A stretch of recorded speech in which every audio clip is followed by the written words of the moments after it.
Konten dari video ini adalah dari pemikiran dan pendapat saya pribadi. Jika ada yang dirasa masih kurang atau tidak akurat, silakan menyampaikan di kolom komentar di bawah, agar kita bisa bersama-sama berdiskusi dan bertukar pikiran. Terima kasih dan selamat menonton. Halo YouTube, kembali lagi di channel Koko Vincent. Di video kali ini kita akan membahas sesuatu yang kita sebagai masyarakat Indonesia itu sudah sangat mengenal, sesuatu yang sangat menghambat kemajuan negara Indonesia, dan sesuatu yang sangat-sangat lumrah terjadi di sekeliling kita, sampai-sampai tampaknya kita sebagai masyarakat Indonesia sepertinya sudah sangat pasrah ya, dan menganggap itu adalah sebuah kepastian, pasti ini akan terjadi ya. Apakah itu? Tidak lain dan tidak bukan korupsi. Sudah menjadi rahasia umum, bukan rahasia, pengetahuan umum bahwa di Indonesia itu sangat-sangat syarat akan kasus-kasus korupsi. Lihat saja di media massa, di berita, banyak sekali kasus-kasus korupsi yang sedang dibahas sekarang ya. Tidak perlu disebutkan satu persatu karena kebanyakan. Dan ini pastinya sangat merugikan ya, merugikan negara. Kenapa? Karena uang-uang negara yang diambil dari hasil kita bayar pajak itu bukannya digunakan untuk pembangunan dan memajukan negara, malah digunakan untuk kepentingan pribadi masing-masing. Jadi itu sangat-sangat merugikan ya. Akibatnya pembangunan kita, kemajuan kita itu jadi terhambat, dan juga pastinya banyak juga korban-korban yang berjatuhan akibat tindakan korupsi ini ya. Jadi di video kali ini kita akan membahas kenapa di Indonesia itu sangat marak terjadi kasus korupsi ya, apa penyebabnya dan apa yang seharusnya dilakukan untuk menyelesaikan masalah korupsi ini. Jadi simak terus video ini, kita akan bahas tentang korupsi. Mari kita mulai.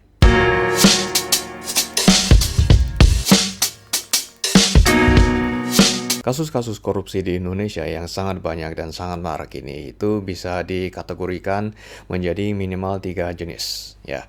Yang pertama adalah penyelewengan atau penggelapan ya.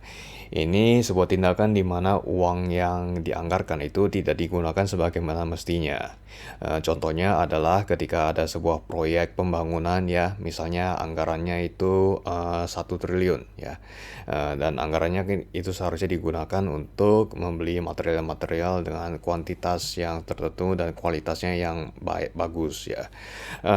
Kalau misalnya terjadi korupsi di sini, artinya ada beberapa dari dana itu yang tidak digunakan sebagai mestinya ya. Jadi misalnya hanya 500M saja yang digunakan untuk proyek itu, sementara 500M-nya lagi itu masuk ke kantong pribadi ya. Akibat dari itu apa? Akibatnya ya hanya 500M itu yang digunakan. Jadinya ya misalnya kalau mau beli materialnya jadi kuantitasnya itu tidak cukup atau kualitasnya itu di bawah standar, dan akhirnya ya kualitas proyek itu jadi tidak baik, jadi jelek lah proyeknya gitu ya, dan ini pasti sangat-sangat merugikan ya. Contoh nyata dari jenis korupsi seperti ini adalah itu kasus itu jalan tol Japek MBZ, jalan tol Japek Layang itu ya, kan sekarang lagi dibahas itu ya. Material yang digunakan itu katanya itu seharusnya beton tapi malah jadi besi, jadi ada potensi korupsi di situ ya. Dan juga mungkin proyek-proyek DJKA ya, Dirjen Perkeretaapian ya. Kalau banyak menggunakan KRL pasti tahu ya, di beberapa stasiun itu liftnya atau eskalatornya itu sering rusak ya. Itu pasti tahu tuh yang sering naik KRL di Jakarta itu ya. Itu kenapa bisa itu ya? Mungkin ada korupsi kah di DJKA itu?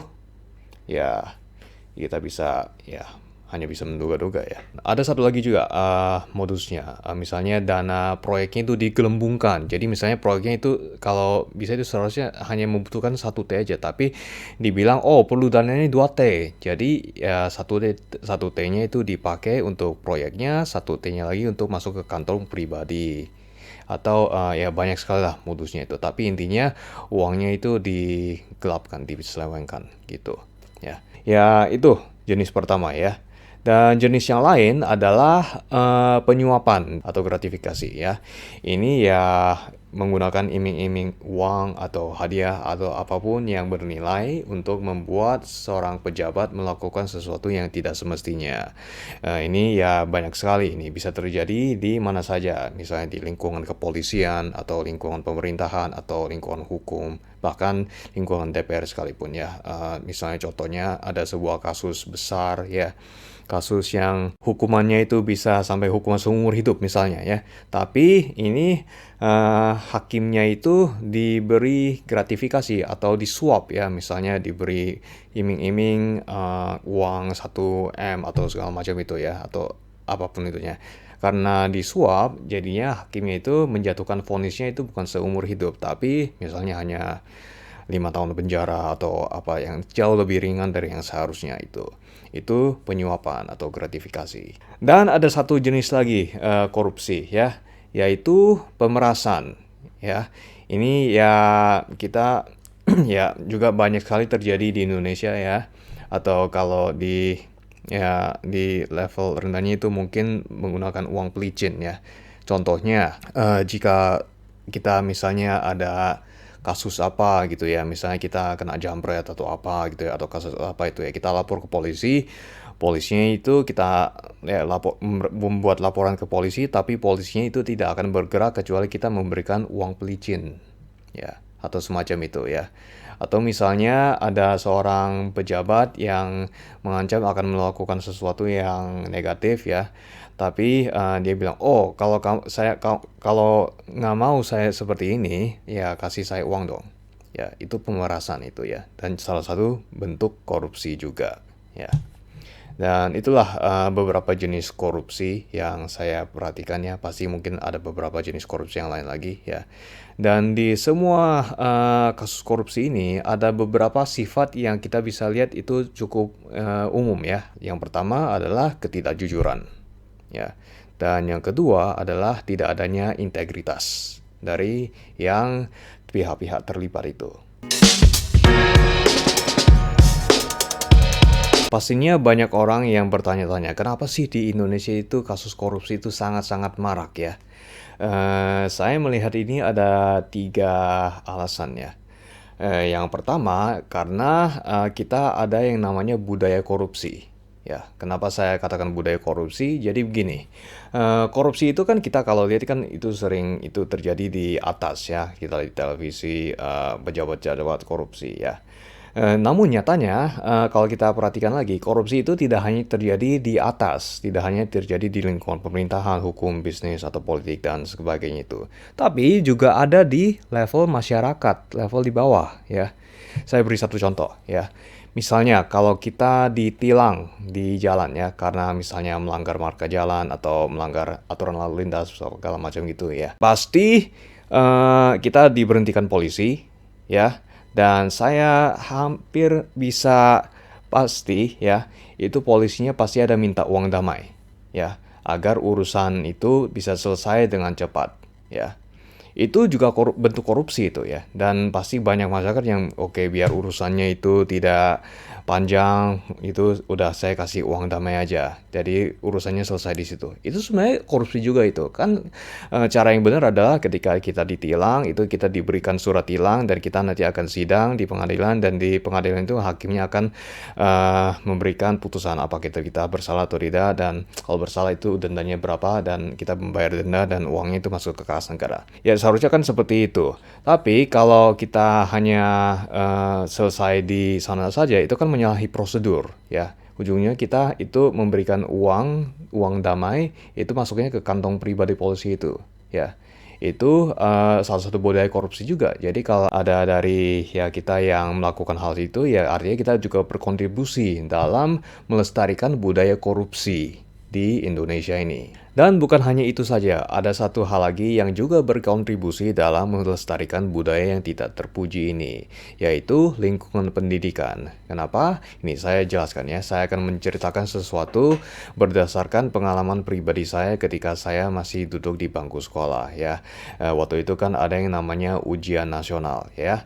Jadi ketika setiap ada ujian nasional, saya pasti selalu mendengar ada kasus-kasus soal ujian nasionalnya itu bocor bocor dan akhirnya murid-murid itu bisa mendapat bocoran soal-soal ujiannya dan jadi bisa mereka gunakan untuk mempersiapkan diri untuk ujiannya itu dan akhirnya mereka bisa mendapatkan nilai bagus. Kenapa? Karena mereka belajar dari bocoran soal itu, ya.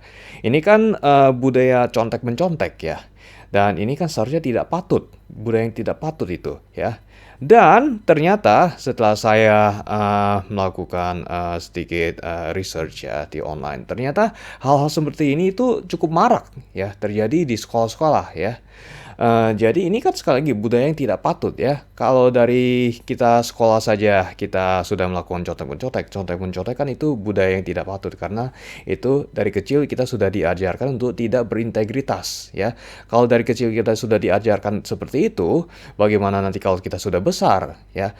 Kalau dari kita sudah besar, jadilah kita orang yang tidak berintegritas. Dan jika kita menjadi pejabat, jadilah kita menjadi pejabat yang korup dan tidak berintegritas. Karena memang sudah diajarkan sejak kita masih sekolah. Jadi begitu ya. Jadi itu salah satu faktornya kenapa ada budaya korupsi. Nah, itu alasan yang pertama ya, budaya korupsi. Alasan selanjutnya adalah ini mungkin hanya perasaan pribadi saya, mungkin ini cukup subjektif ya. Tapi saya merasa kenapa di Indonesia itu jarang sekali ada yang namanya rasa memiliki ya, rasa kebersamaan atau rasa memikirkan orang lain ya. Saya rasa itu semuanya itu hanya untuk kepentingan golongan pribadi saya, itu bukan untuk kepentingan umumnya. Kita melakukan sesuatu itu untuk kepentingan pribadi saja itu ya. Tampaknya ini sekali lagi hanya feeling saya saja ya. Tampaknya Indonesia itu krisis empati. Kalaupun ada empati itu mungkin hanya untuk golongan pribadi saja ya. Tapi secara garis besar itu saya merasa Indonesia itu ada krisis empati ya. Kita lihat saja di sekolah kan marak sekali kasus perundungan bullying ya. Kalau kita mau melakukan bullying kan artinya itu kita tidak memikirkan perasaan orang lain ya. Kita langsung bully saja gitu ya.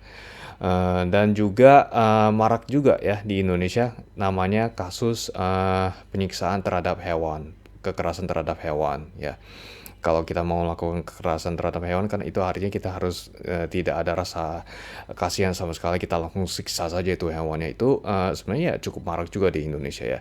Ini artinya apa? Ada marak kasus bullying dan kekerasan terhadap hewan, artinya ya di Indonesia itu ada krisis empati ya. Orang-orang di Indonesia itu jarang yang bisa memikirkan orang lain, jarang yang mau memikirkan perasaan orang lain. Jadi segala sesuatu hal itu dilakukan itu atas nama kepentingan pribadi saja ya. Jadi kepada pihak lain itu mereka cenderung tidak peduli ya, karena kurangnya rasa empati ya. Dan ini bisa mendukung terjadinya korupsi. Kenapa? Karena kalau kita korupsi, kan itu kita tidak memikirkan orang lain. Kita hanya mementingkan golongan pribadi saja, ya.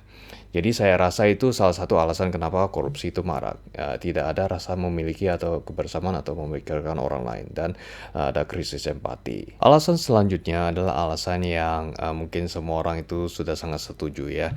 Dan tidak perlu ada perdebatan lagi. Alasannya adalah penegakan hukum terhadap tindakan korupsi di Indonesia itu masih sangat lemah ya.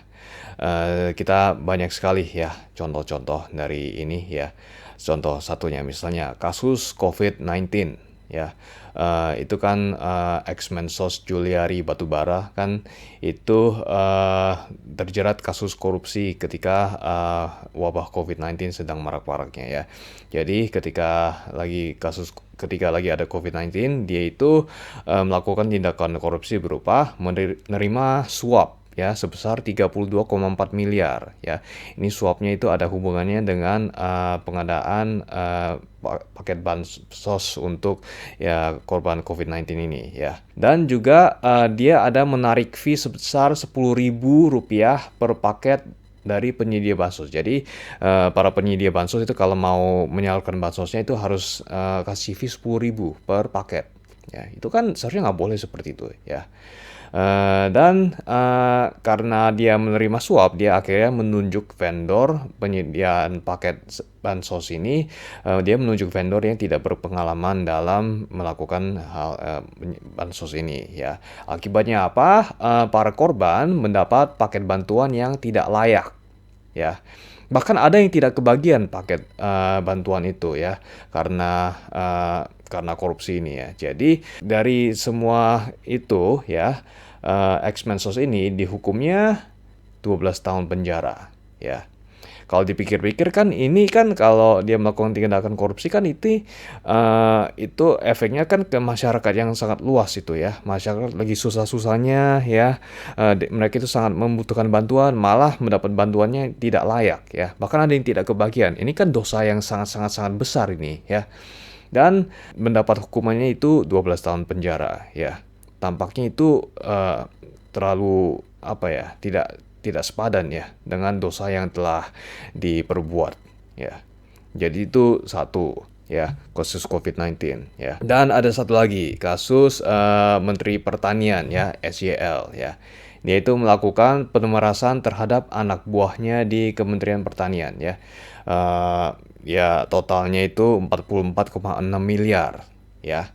Dan ini itu uangnya digunakan untuk apa? Untuk keperluan pribadi ya, seperti beli mobil baru untuk anaknya ya, dan juga bayar kartu kredit pribadi ya, dan juga uang bulanan istri, dan juga bayar biduan atau entertainer penyanyi. Ini ngapain ini bayar entertainer pribadi ya? Dan juga untuk skincarean juga untuk anak cucu ya, itu menggunakan uang negara 44,6 miliar ya. Ya sangat serakah ini Menteri Pertanian SYL ini ya. Jadi petani kita kan itu sangat-sangat merana ya, sedang sangat-sangat merana. Banyak sekali petani miskin yang ujung-ujungnya itu harus beralih profesi karena menjadi petani itu sangat-sangat tidak menguntungkan ya. Dan karena ini itu banyak sekali ladang sawah yang jadinya tidak tergarap dan akhirnya beralih fungsi ke yang lebih menguntungkan ya. Jadi tidak lagi menjadi lumbung pangan ya. Dan jadinya ladang pertanian itu akhirnya menyusut dan lumbung pangannya itu menyusut. Dan ini kan itu bukannya sangat berbahaya. Kalau lumbung pangan kita menyusut ya kita gimana mau makan? Ya kan ini bisa berefek sangat buruk ke negara ya. Jadi itu sesuatu yang harus sangat-sangat diperhatikan ya. Pertanian kita itu sedang sangat-sangat buruk keadaannya. Dan Menteri Pertanian kita bukannya mengurusi hal itu, malah memeras anak buahnya di Kementerian Pertanian. Jadi menggunakan uang negara untuk kepentingan pribadi ya, seperti beli mobil baru dan skincarean anak cucu semacam itu kan dosa yang sangat-sangat besar itu. Dan melakukan dosa-dosa yang besar ini, Menteri Pertanian SYL dituntut 12 tahun penjara. Ya, 12 tahun penjara untuk dosa-dosa yang diperbuatnya itu. Ya, ini sudah menjadi pengetahuan umum ya, bahwa vonis-vonis para koruptor itu banyak yang ringan dan tidak memberikan efek jera ya. Artinya apa? Artinya ini itu ada impunitas terhadap tindakan korupsi di Indonesia. Makanya tindakan korupsi itu sangat-sangat marak di Indonesia karena hukumannya itu tidak memberikan efek jera. Dan yang paling parahnya lagi adalah lembaga yang seharusnya menangani kasus-kasus korupsi ini sedang dilemahkan. Kita pasti tahulah ya, akhir-akhir ini KPK itu sedang dilemahkan oleh banyak pihak yang tidak suka adanya KPK ya. Ya kita tahulah ketua KPK yang terakhir Firly Bahuri itu juga terlibat dalam kasus korupsi sendiri. Dia itu melakukan pemerasan terhadap SYL ya.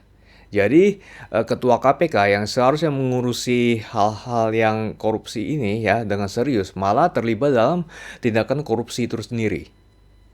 Ya, jadi begitulah ya, ada impunitas terhadap tindakan korupsi di Indonesia ini. Makanya marak. Jadi seperti yang sudah dibahaskan sebelumnya ini, korupsi itu tidak hanya terjadi di level atas, di level pemerintahan, tapi juga ada di level bawah, level masyarakat ya. Dan ini semua itu bermula dari ketika kita masih duduk di bangku sekolah, di mana kita diajarkan untuk tidak jujur dan jika itu kita tumbuh menjadi orang yang tidak berintegritas ya. Dan jika kita menjadi pejabat, kita menjadi pejabat yang tidak berintegritas dan korup ya. Jadi ini masalahnya ini sudah sangat mendarah daging ya. Dimulai dari akar rumputnya ini sudah pun bermasalah ya. Jadi jika ingin menyelesaikan masalah korupsi ini, kita itu harus secara menyeluruh ini ya, harus secara holistik dari atas dan bawah ya. Mungkin ini kita bisa mulai dari ketika masih di sekolah ya. Jadi di sekolah itu kita harus ada pendidikan karakter yang efektif ya. Jadi di sekolah itu kita harus menciptakan budaya dan lingkungan yang membangun integritas ya.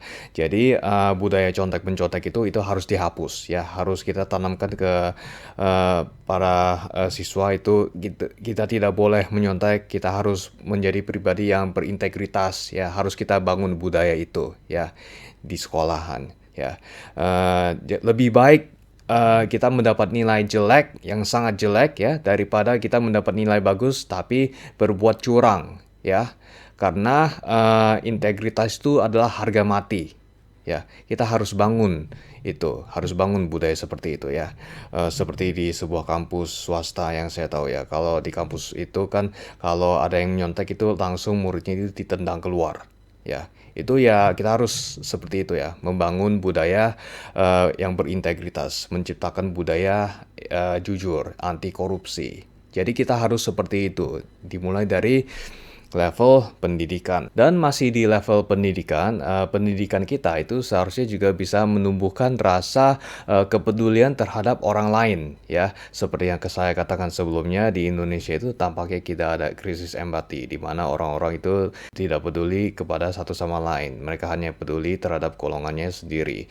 Jadi itu pendidikan kita itu seharusnya bisa menumbuhkan rasa kepedulian terhadap orang lain, menumbuhkan rasa empati agar kita itu bisa ya ada kepedulian terhadap orang lain. Jadi ada rasa kebersamaan ya untuk Indonesia dan rasa memiliki rasa ini adalah Indonesia, ini adalah negara kita bersama. Mari kita sama-sama memajukan Indonesia. Jadi ada rasa persaudaraan itu, kita sama-sama membangun Indonesia. Jadi kita tidak hanya berbuat sesuatu itu hanya untuk golongan pribadi saja, tapi untuk kita bersama, karena kita semua itu tinggal di Indonesia.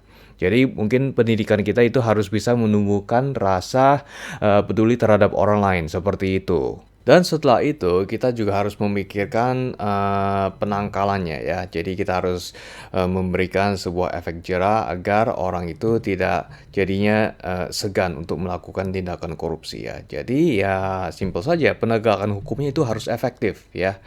Harus memberikan efek jera kepada para pelaku korupsi ya. Jadi hukuman penjaranya itu jangan yang hanya 12 tahun apa gitu ya. Itu harus dibuat efek jera itu ya. Mungkin sesuatu yang bisa efektif itu adalah koruptor itu mungkin bisa dimiskinkan ya. Jadi setiap orang yang melakukan tindakan korupsi itu seharusnya dimiskinkan gitu ya. Kan ini kita kan ada namanya undang-undang perampasan aset ya. Ini masih sebatas rancangan undang-undang kalau tidak salah ya. Jadi kenapa itu kita tidak sahkan saja itu undang-undang perampasan aset. Jadi agar para pelaku korupsi itu dimiskinkan ya. Jadi kan mereka jadinya tidak mau korupsi ya, karena segala keuntungan yang mereka dapat itu jadi hilang begitu saja. Mereka jadi miskin ya. Dan juga hak politik mereka itu coba dicabut ya. Jadi mereka itu tidak bisa berbuat apa-apa dan ya mungkin bisa seperti itu ya. Dan mungkin kita bisa membuat sebuah daftar koruptor nasional ya. Jadi kalau ada orang yang tersandung kasus korupsi ya dan terbukti melakukan tindakan korupsi, itu masuk ke daftar koruptor nasional. Jadi semua orang bisa lihat, ternyata dia itu pernah korupsi. Jadi kita harus kayak semacam mengucilkan mereka itu ya. Jadi semacam gitu ya. Mungkin itu bisa dilakukan agar masalah korupsi kita yang sangat-sangat marak ini itu bisa diselesaikan dan Indonesia itu bisa menjadi negara yang beradab dan maju ya. Jadi ya mungkin sampai di sini dulu ya untuk pembahasan saya mengenai korupsi. Pastinya banyak sekali yang bisa dibahas, namun mungkin sampai sini dulu saja. Jadi kalau ada hal yang bisa ditambahkan mungkin bisa ditambah di kolom komentar di bawah. Silakan komentar di bawah ya. Jadi sampai di sini dulu ya videonya. Terima kasih telah menonton. Jangan lupa untuk menonton video saya yang lain. Terima kasih telah menonton. Sampai jumpa di video selanjutnya.